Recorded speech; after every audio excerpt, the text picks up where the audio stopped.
As we prepare for advanced healing technologies such as medbeds, it's important to understand that these systems don't operate in isolation from the human field. Medbeds are not passive devices that simply fix the body.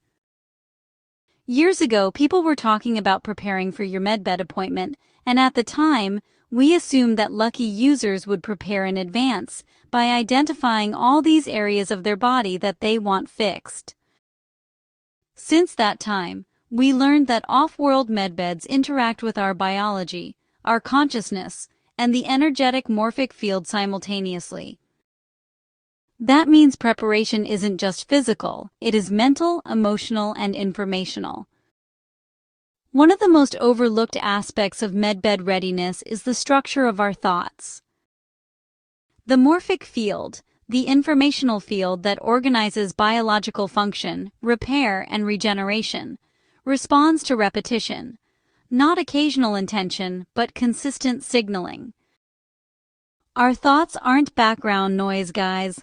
They are active data streams. When repeated, they stabilize patterns in the nervous system and in the energetic field that medbeds and other advanced technologies will be interfacing with. This is where many healing efforts, both current and future, can be unintentionally sabotaged. A person can meditate, do groundwork with crystals and sound. They can do breath work or even go to energy practitioners, and they may feel moments of coherence relief or even temporary improvement. But then, throughout the day and without awareness, their internal narrative resumes. They begin to think, or worse say things like, "I can't take this pain anymore," or "My condition is getting worse." They might even say, "This condition is never going to improve. I'm afraid it's too late." These thoughts are very common. They come from past lived experience, but from a healing standpoint, they act as counter-instructions to the healing field.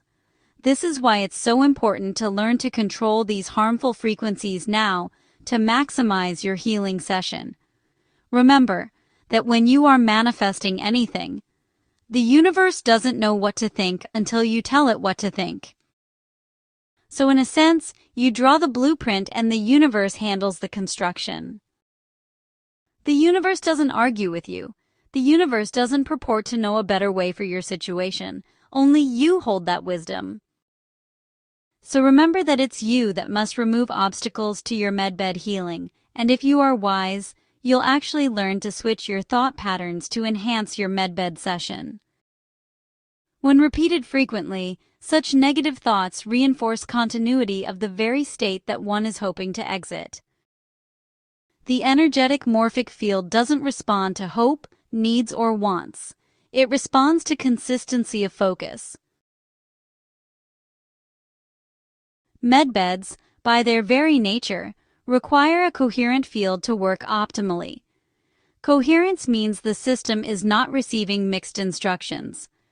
When healing inputs are introduced into a field that is simultaneously reinforcing deterioration, the body defaults to the dominant signal.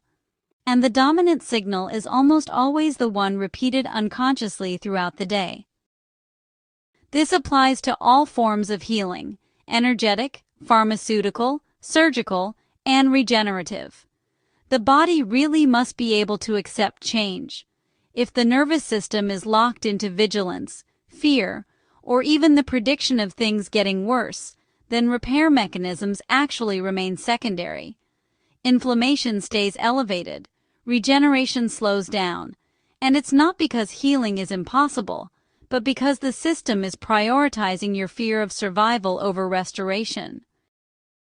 For medbed preparation, this is just critical to identify such defeating thoughts and to flip the internal script.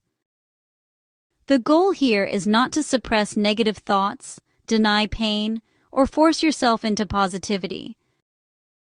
The goal is to stop reinforcing illness. That alone, believe it or not, dramatically changes the field. The very first preparatory practice is thought interruption, and it's important to do this without judgment. So, When a negative reinforcing thought pops up, like, "My arthritis is getting worse every day," you don't need to argue with it. You don't have to analyze it either. You just interrupt it. Internally, you might say, "Stop. This thought doesn't support my healing."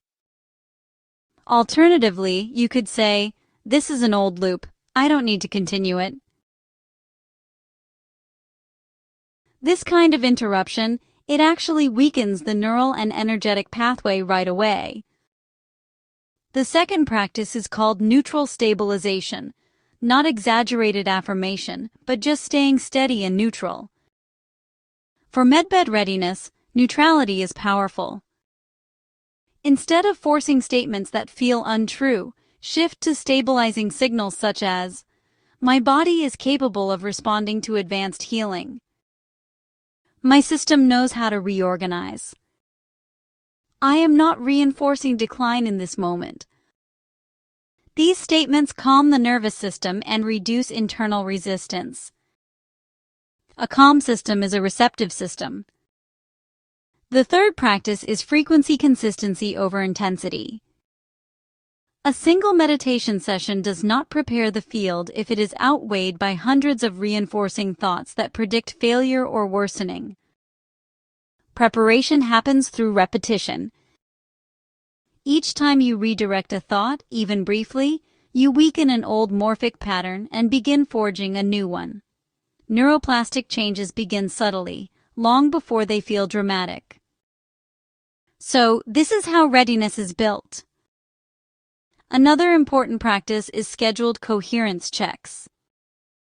Choose 3 points in the day, morning, midday, and evening, to consciously check your internal narrative. Ask yourself, what story has my body been hearing today? Then, offer a stabilizing signal, maybe with some physical grounding like, "I am safe right now." Or, "My body is allowed to change. And I am preparing myself for healing, not resisting it." Placing a hand on the body while doing this reinforces the signal somatically, not just mentally. Here are several affirmations specifically designed for medbed preparation, not to promise outcomes, but to support receptivity and coherence. I am no longer reinforcing decline with my thoughts. My body responds best to consistency, and I am practicing consistency. Even when discomfort exists, repair is still possible. I release the habit of predicting failure. I am preparing my field for advanced healing. These don't need to feel emotional. They need to be repeated. It is the repetition. It's your brain receiving a particular direction more times than the sabotaging thoughts that have become a habit that must be changed from a neuroplastic standpoint. It's also important to acknowledge that negative reinforcing thoughts often arise from fear. Fear of permanence, fear of disappointment, fear of false hope. Preparation doesn't mean eliminating fear. It means preventing fear from becoming the dominant instruction. You can acknowledge it gently, like, "I understand why this fear is here, but I don't need to follow it." As new neural and energetic pathways form, something important happens. Urgency decreases. The body shifts out of constant defense. Coherence becomes easier to maintain. This is the internal state in which advanced healing, whether energetic, medical, or technological, can integrate more efficiently because energy is everything. Medbed preparation is not about belief, it is about alignment. And the most powerful preparation practice most people overlook is learning to stop reinforcing the very pattern they wish to leave behind. When thought, emotion, and body begin sending a unified signal, the field becomes receptive to change. That is when healing, of all kinds, can finally take hold.